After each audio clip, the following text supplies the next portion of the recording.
President Trump unveiled his Board of Peace this morning at the World Economic Forum in Davos, Switzerland.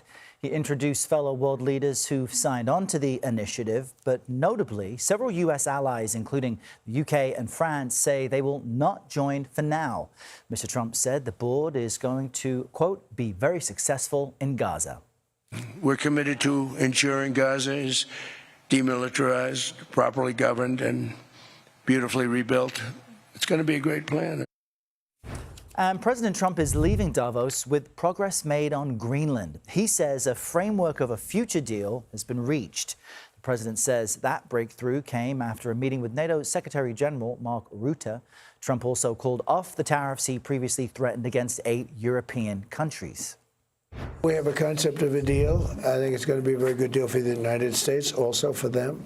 And we're going to work together on something having to do with the Arctic as a whole, but also Greenland. And it has to do with the security, great security, strong security, and other things.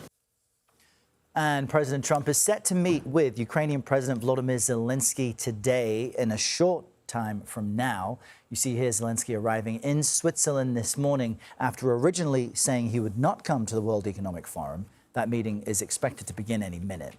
We have team coverage for you across all these angles this morning. CBS News correspondent Natalie Brand is standing by at the White House. But let's begin with CBS News foreign correspondent Ramy Inocencio joining us once again from our London bureau. Good morning, Ramy. So President Trump just held the signing ceremony in Davos for this Board of Peace that will oversee the peace process in Gaza. But what exactly does this signing ceremony mean?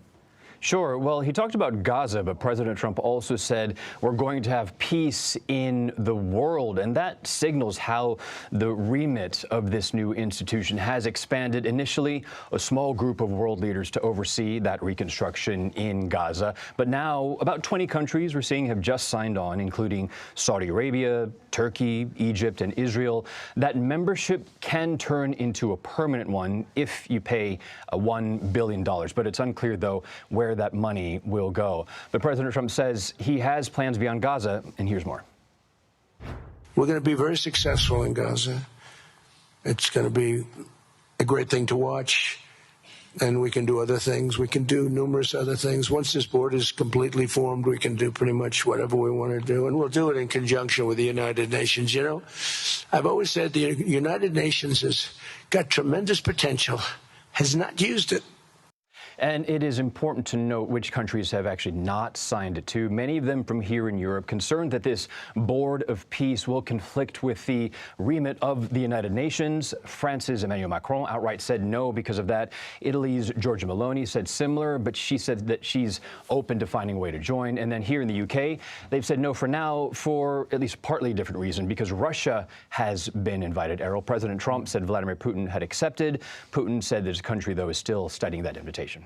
And there's so many threads to follow from what's happening at Davos, Ramy. Speaking in Davos, President Trump signaled progress in the war in Ukraine, peace negotiations. Tell us more about that with Zelensky arriving now. Yeah, and the fact that Zelensky has landed in Davos, who has been dealing with a national emergency for energy that he called last week because of Russia's strikes, this implies that progress is being made, that he's there on the ground. Because just 2 days ago, he actually said he'd only leave Ukraine for Davos if, as he put it, real results were on the table before coming. He said that his country, again, needs more weapons, needs more air defense missiles, needs more equipment for recovery. And President Trump's special envoy, Steve Witkoff, also in Davos, had a little bit more on this. Take a listen. I think we've got it down to one issue, and we have discussed iterations of that issue, and that means it's solvable. So if both sides want to solve this, we're going to get it solved. So we're off to Moscow tonight. We're not staying over. We're going right to Abu Dhabi. And that begs the question, which issue? One possibility is about security guarantees for Ukraine and also, of course, territory. Ukraine says that it wants to keep itself whole. Russia does want about 20% of the country. All right, Ramy Inocencio out of London with some of the big headlines out of Davos. Ramy, thank you. We jump now to Natalie Brand, standing by at the White House. Good morning, Natalie. What details are we learning about this concept of a deal on Greenland the president is touting? Good morning, Errol. Yeah, the president has called this a concept, a framework of a deal with details still being worked out. He said that more information would be coming down the road. But this negotiation itself prompted the president to step back from his threats of new tariffs on allies. And also, it appears to have given everyone an opportunity to de-escalate from this standoff over Greenland. During his big address yesterday at Davos, he reiterated his desire to acquire Greenland, but also noted that he would not take it over by force. Then hours later, after this meeting with the NATO Secretary General Mark Rutte, he announced this deal without giving any sort of specifics, but reporters tried to ask questions. Here's some of what he said yesterday. It's a long-term deal. It's the ultimate long-term deal. And I think it puts everybody in a really good position, especially as it pertains to security and minerals and everything else.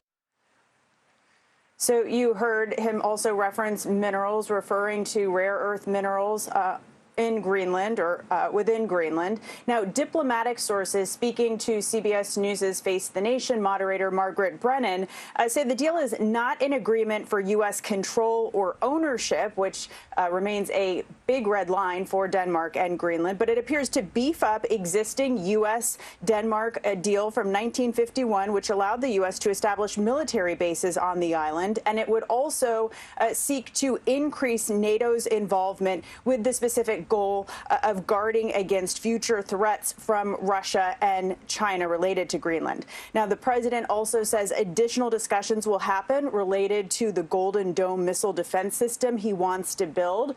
Note that this deal still needs to be directly negotiated with Denmark and Greenland, but we do have a new statement from the Danish Prime Minister who says Denmark wishes to continue to engage in constructive dialogue with allies on how they can strengthen security in the Arctic, including the U.S. Golden Dome, provided this is done with respect for their territorial integrity. So that's still a key point here, but diplomats saying that the day yesterday ended a lot better than it began. All right, Natalie Brand with those significant updates on Greenland. Natalie, thank you.